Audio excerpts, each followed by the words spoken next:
बक की कहानी पार्ट 1। एक कुत्ता था। उसका नाम था बक। लंबा चौड़ा, बहादुर और शानदार कुत्ता। देखने में इतना खूबसूरत कि बस देखते ही रहो। लेकिन अनजान आदमी उसके पास आने की हिम्मत भी नहीं कर सकता था। बक उत्तरी अमेरिका के कैलिफोर्निया प्रदेश की एक सुंदर घाटी में बसे एक छोटे नगर में रहता था। नगर के बाहर ही जज मिलर का बड़ा बंगला था। उसके आसपास काफी बड़ा बाग था और चिनार के लंबे लंबे पेड़ों से वो बाग घिरा हुआ था। बंगले के पीछे जज साहब के घोड़ों का अस्तबल थी और नौकरों के घर थे। कुएं से पानी खींचने की मशीन थी और सीमेंट का बना एक काफी बड़ा तालाब था जिसमें जज साहब के बच्चे कूद कूद कर नहाते थे। इतनी बड़ी जागीर पर बक का राज था। जज साहब के घर में और भी बहुत से कुत्ते थे, छोटे छोटे खिलौने जैसे कुत्ते और बड़े डरावने शिकारी कुत्ते। कुत्तों की एक पूरी फौज जज साहब ने पाल रखी थी। लेकिन बक तो जैसे इन सभी कुत्तों का राजा था। वो न तो कुत्तों से डरता था और न आदमियों से। जब मन में आता था तब वो तालाब में कूद जाता था और पानी में तैरता रहता था। जज साहब के लड़के जब शिकार पर जाते तो बक सबसे आगे आगे चलता। जब शाम को जज साहब की लड़कियां माली और एलिस सैर करने जाती तो बक उनके साथ होता। रात को जब जज साहब अंगीठी के पास बैठकर पुस्तक पढ़ते तो बक उनके पैरों में लेटा रहता। जज साहब के पोतों को वो पीठ पर घुमाता और उन्हें घास में लुढ़का देता था। इस तरह सारे बंगले पर बक का राज था। जज साहब के बाग में मैनुअल नाम का एक माली था। वो अच्छा आदमी नहीं था। वो दिन में काम करने के बहाने झाड़ियों के पीछे छिपकर ऊँघता रहता था और रात में शहर की बदनाम जगहों में जाकर जुआ खेलता था। जुए में वो अक्सर हार जाता था और अपना सारा पैसा गवा बैठता था। एक बार जुए में हारने पर जब उसके पास पैसे नहीं बचे तो उसने चोरी से बक को बेच देने की तैयारी की। उस रात जज साहब किसी सभा में भाग लेने गए थे। घर के नौकर चाकर अपने अपने काम में लगे थे। माली किसी बहाने बक को बंगले से बाहर निकाल लाया। बक खुशी खुशी उसके साथ चलता रहा। माली इधर उधर गलियों में घुमाता हुआ उसे स्टेशन के पास ले आया। वहां एक अजनबी आदमी उनका इंतजार कर रहा था। बक ने देखा कि उस आदमी ने माली को कुछ रुपए दिए। रुपए लेकर माली बक के गले में एक मजबूत रस्सी बांधने लगा। बक को बड़ा आश्चर्य हुआ। आज तक किसी ने उसके गले में रस्सी नहीं बांधी थी। वो हमेशा आजाद रहता था। जब माली ने रस्सी उस आदमी के हाथ में थमाई तो बक को ये बड़ा बुरा लगा। वो गुर्राने लगा। उस आदमी को घबराते हुए देखकर माली ने उससे कहा, इसे कुत्ते को तुम इस तरह आसानी से नहीं ले जा सकोगे। जरा रस्सी को ऐंठो, इससे इसका दम घुटने लगेगा और अक्ल ठिकाने आ जाएगी। उस आदमी ने ऐसा ही किया। बक गुस्से में भरकर उसको काटने के लिए उछला। उसने रस्सी को और जोर से कसा और एक झटका देकर बक को पीठ के बल जमीन पर फेंक दिया। बक के लिए यह नया अनुभव था। आज तक किसी ने उसको इस तरह सताने की हिम्मत नहीं की थी। इतने में उसने देखा कि माली चुपचाप वहां से चला गया। अब उसकी समझ में आया कि माली ने उसके साथ धोखा किया था। लेकिन अब वो कर ही क्या सकता था। इतने में उस अजनबी आदमी के 2-3 और साथी वहां पहुंचे। सबने मिलकर बक को अच्छी तरह से बांध दिया। थोड़ी देर में एक मालगाड़ी आई। उन लोगों ने बक को उठाकर एक डिब्बे में फेंक दिया और बाहर से दरवाजा बंद कर दिया। गाड़ी चल पड़ी। बक डिब्बे में पड़ा हुआ था। उसकी सांस फूल रही थी और जीभ मुंह से बाहर लटक आई थी। वो लगातार भौंक रहा था। चीखते चीखते उसका गला फट गया, लेकिन कोई उसकी मदद को नहीं आया। उसे बहुत जोर की प्यास लगी थी। उसे बार बार जज साहब का घर याद आ रहा था। दुख के मारे उसकी आंखों से आंसू बह रहे थे। सुबह गाड़ी एक अजनबी स्टेशन पर रुकी तो कुछ लोगों ने मिलकर बक को डिब्बे से बाहर घसीट लिया और जमीन पर पटक दिया। बक पूरी तरह ताकत लगाकर उछला और रस्सी से अपने को छुड़ाने की कोशिश करने लगा, लेकिन उन लोगों ने उसे पीटकर लकड़ी के एक छोटे से पिंजरे में ठूंस दिया। फिर इस पिंजरे को उन्होंने एक घोड़ा गाड़ी पर लाद दिया। थोड़ी ही देर में घोड़ा गाड़ी एक बड़े से मैदान के फाटक के सामने रुकी। टीन का फाटक खड़खड़ाकर खुला और बक का पिंजरा उतारकर मैदान के अंदर पहुंचा दिया गया। घोड़ा गाड़ी चली गई और फाटक बंद हो गया। 4 आदमियों ने पिंजरे को खींचकर मैदान के बीच में रख दिया। बक की समझ में कुछ नहीं आ रहा था। वो जोर जोर से भौंक रहा था और पिंजरे की लकड़ी को अपने मजबूत दांतों से काटने की कोशिश कर रहा था। इतने में लाल स्वेटर पहने एक मोटादगड़ा आदमी पिंजरे के पास आया और बक को ध्यान से देखने लगा। बक भी उसे घूरने लगा। उसने तय कर लिया कि पिंजरे का दरवाजा खुलते ही वो उस आदमी की बोटी बोटी नोच डालेगा। इतने में एक लड़के ने उससे पूछा, तुम इसे इसी समय बाहर निकालोगे? लाल स्वेटर वाला आदमी बोला, हां, बिल्कुल अभी। जरा मैं इससे दोस्ती करना चाहता हूं। यह कहकर वो धीमे से मुस्कराया और एक कुल्हाड़ी और डंडा ले आया। बाकी के सभी आदमी वहां से दूर हट गए और मैदान की दीवार पर इधर उधर बैठकर तमाशा देखने लगे। लाल स्वेटर वाले आदमी ने कुल्हाड़ी से पिंजरे की 2-3 लकड़ियां तोड़ दी और बक के बाहर निकलने के लिए काफी रास्ता बना दिया। फिर वो कुछ पीछे हटकर बोला, हाँ, बाहर निकला, मेरे भूखे शेर। फिर उसने कुल्हाड़ी फेंक दी और डंडा अपने दाहिने हाथ में ले लिया। बक दहाड़ता हुआ बाहर निकल आया। अब उसे अपने सताने वालों से निपटने का मौका मिला था। वो बहुत गुस्से में था। एक छलांग लगाकर वो उस आदमी पर झपटा, लेकिन वो आदमी भी इस तरह की लड़ाई में होशियार था। उसने बचते हुए बक के जबड़े पर एक डंडा जमा दिया। बक चोट से बिलबिला उठा और दूने गुस्से के साथ उसकी ओर झपटा। इस बार भी डंडा उसके मुंह पर पड़ा और वो पीठ के बल जमीन पर आ गिरा। दीवार पर बैठे हुए लोग तालियां बजाकर हंसने लगे। बक को चोट से उतना दुख नहीं हो रहा था जितना इस अपमान से हो रहा था। अपनी 4 साल की जिंदगी में उसे याद नहीं आ रहा था आज तक कभी किसी ने उसे इस तरह पीटने या उस पर हंसने की कोशिश की हो।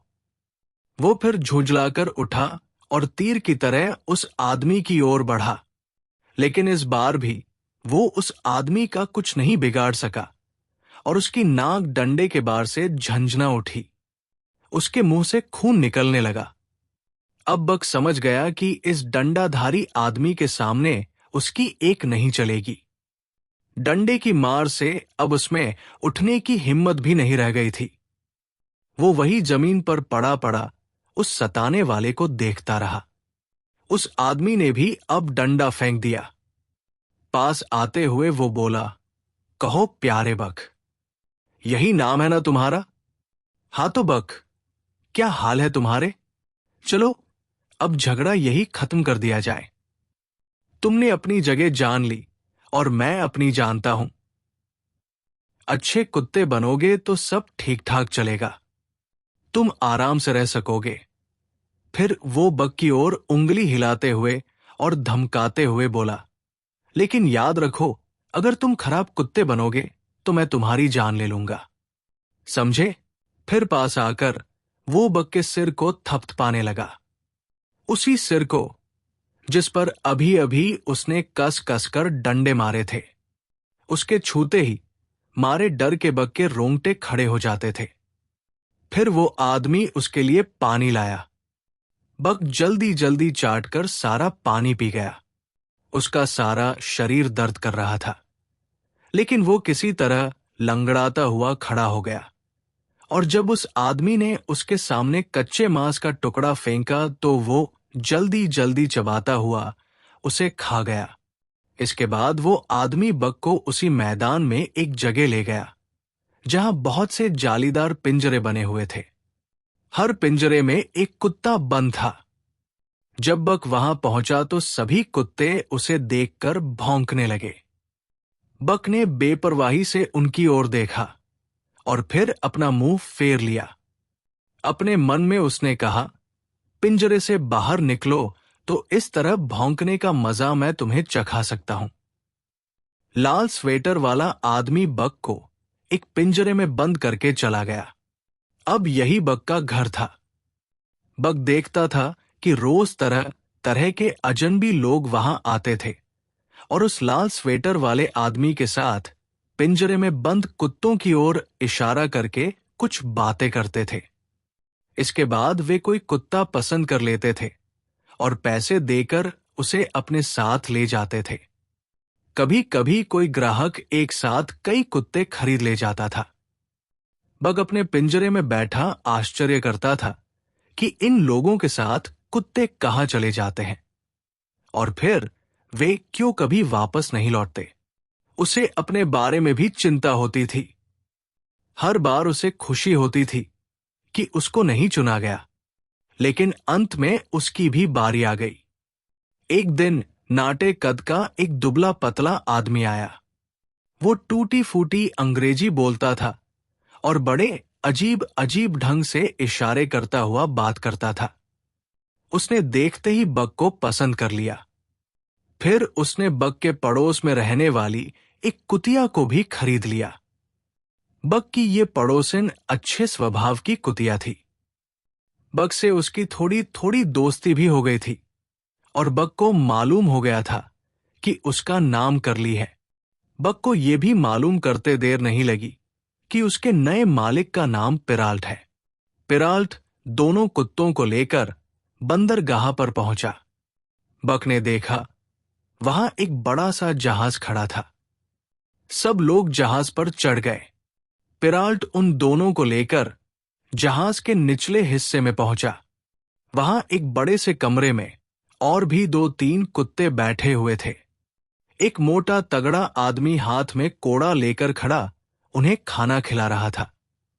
पिराल्ट ने अपने कुत्ते उस आदमी के हवाले कर दिए और फिर वो ऊपर जहाज की डेक पर चला गया। उस चौकीदार का नाम फ्रांकोइस था। फ्रांकोइस ने बक और करली को कमरे के एक कोने में ला बिठाया। बक को थोड़ी ही देर में मालूम हो गया कि उसके दूसरे साथी किस स्वभाव के हैं। जब उसे खाना दिया गया तो एक बड़ा सा और बर्फ की तरह बिल्कुल सफेद कुत्ता झपट कर उसका थोड़ा सा खाना छीन ले गया। इस कुत्ते का नाम था स्पिड्ज।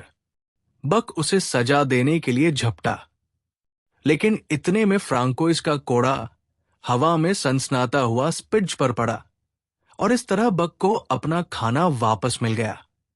कमरे में डब नाम का एक दूसरा मोटा तगड़ा कुत्ता भी था, लेकिन वो चुपचाप अपनी जगह पर बैठा रहता था।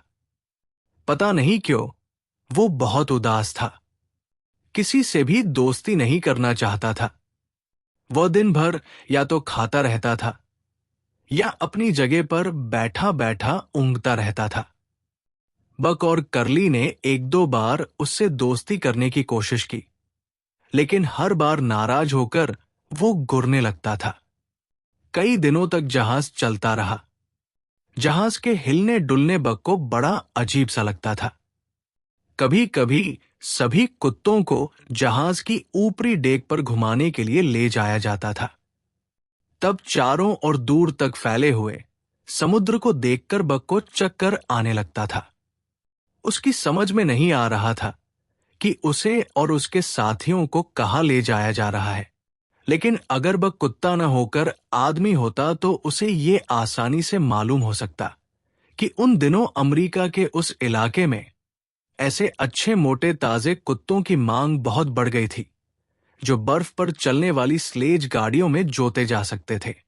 उन दिनों ये खबर जोरों पर फैली थी कि उत्तरी ध्रुव के आसपास के इलाकों में सोने की खानें हैं। सोने की खोज में बहुत से लोग उस बर्फीले इलाके में कुत्ता गाड़ी में इधर उधर घूमते रहते थे। इन लोगों ने बर्फीले इलाकों में ही जगह जगह अपनी छोटी छोटी बस्तियां बसा रखी थी। सरकार को भी इनकी देखभाल के लिए, इनकी चिट्ठियां लाने ले जाने के लिए अपने कुछ आदमी रखने पड़े थे, जो कुत्ता गाड़ियों में डाक के थैले पहुंचाया करते थे। पिराल्ट ऐसा ही सरकारी कर्मचारी था। वो बर्फीले इलाकों में डाक पहुंचाने का काम करता था। उसने बक और करली को अपनी कुत्ता गाड़ी में जोतने के लिए खरीद लिया था। जहाज बराबर आगे बढ़ रहा था। बक ने महसूस किया कि अब मौसम दिनों दिन ठंडा होता जा रहा था। ऐसी ठंड उसने जज साहब के घर में कभी महसूस नहीं की थी। इस तेज ठंड का कारण भी उसे एक दिन तब मालूम हो गया, जब जहाज एक जगह पर रुका और सभी कुत्तों को जहाज से नीचे उतारा गया। ठंडी जमीन पर पहला कदम रखते ही बक के पैर वहां कीचड़ जैसी फैली एक बहुत सफेद चीज में धंस गए। वो गुरकर पीछे की ओर हटा। ये सफेद चीज आसमान से भी बराबर गिर रही थी। उसने अपने को झटका दे के साफ किया, लेकिन वो और अधिक उस पर आ गिरी। बक की समझ में नहीं आया कि वो क्या है। जब उसने जीभ से थोड़ा सा चखा तो उसकी जबान ऐंठ कर रह गई और थोड़ी ही देर में वह चीज उसके मुंह में गायब हो गई।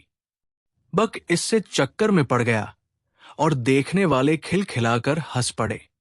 बक को बड़ा बुरा महसूस हुआ, लेकिन उसकी समझ में कुछ नहीं आया, क्योंकि अपनी जिंदगी में उसने पहली बार ये बर्फ देखी थी। बर्फीले समुद्र तट पर बक का पहला दिन बड़ा बुरा रहा। यहां सब कुछ नया नया और अजीब सा था। उसने ऐसी जिंदगी की कल्पना नहीं की थी।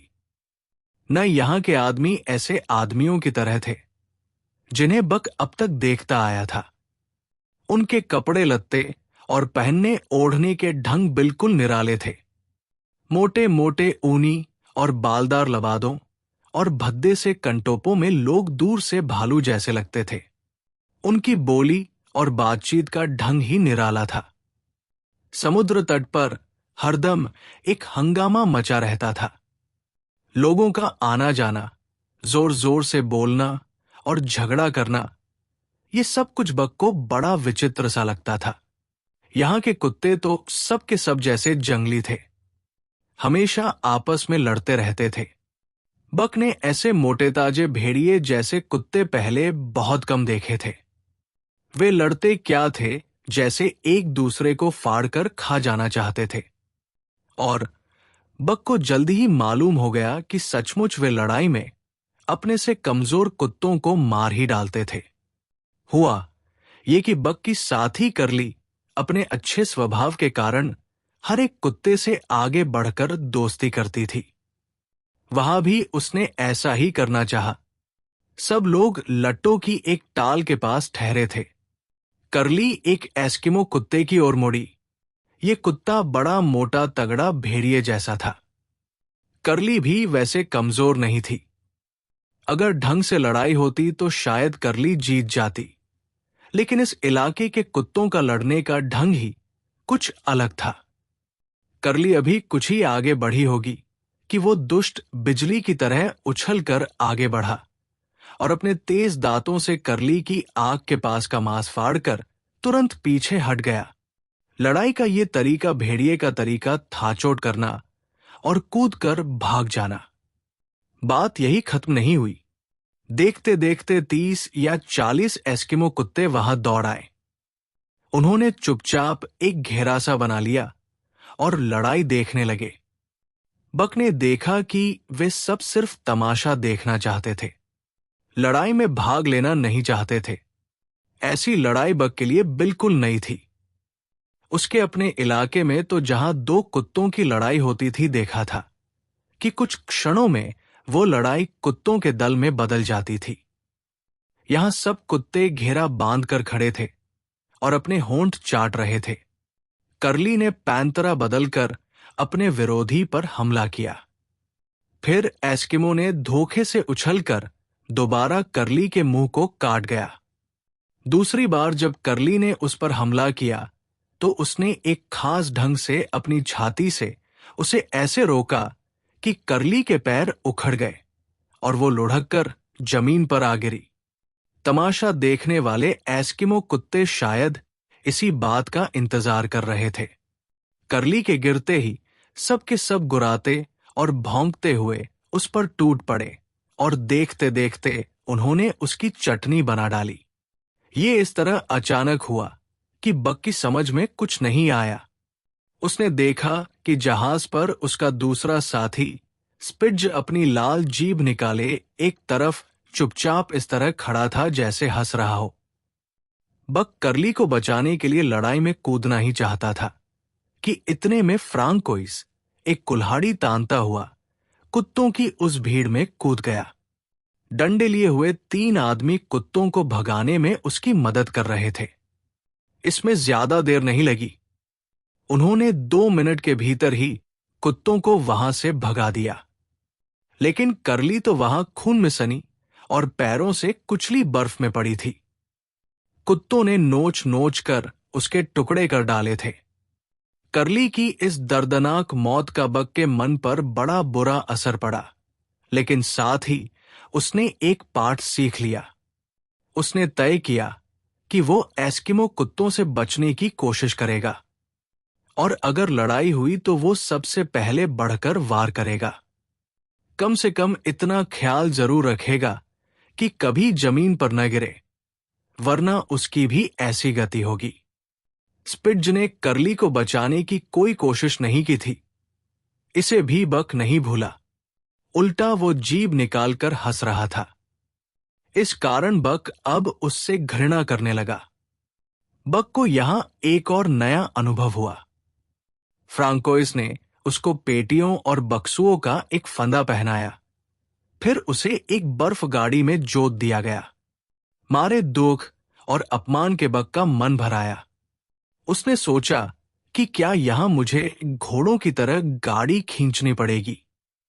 बक एक भी पैर आगे बढ़ाने के लिए तैयार न था।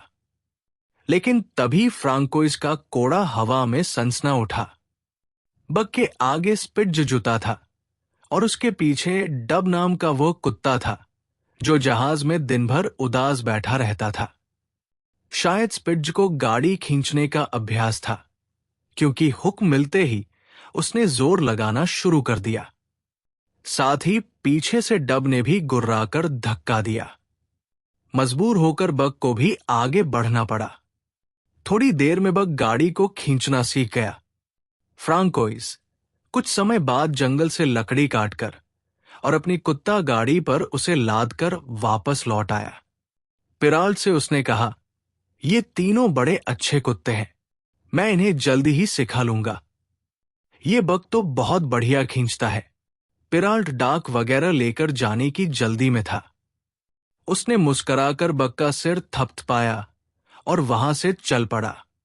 शाम को जब वो लौटा तो 3-4 और नए कुत्ते साथ ले आया। उस रात बक के सामने सोने की बड़ी भारी समस्या पैदा हो गई।